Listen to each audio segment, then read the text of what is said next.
Mbola tsara olo jiaby. Za ty nidoko eleto. Fotony za ndraiky velotegna anakay igny tsy naregny raha mandalo. Ary bigy amijy zegny nikotragna rijady nagnasasa izy.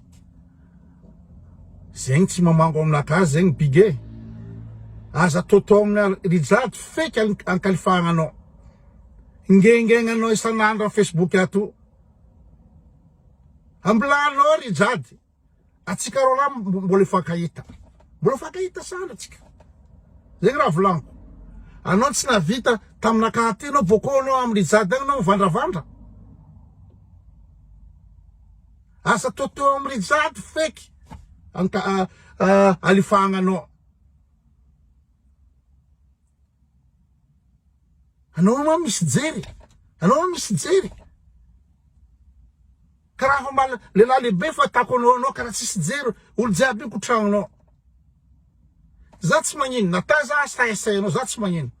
Izy koa totonao amin'ny rijady ka alifagna anao, atsika roa mba fakahita. Eto atsika. Zegny raha volaniko. Za io amin'ny i fiaignanaka ndraiky velotegnanaka tsy leta za mikaraha aminao. Fa za naregny anao igny kotragna rijady. Za tsy d'accord amizegny.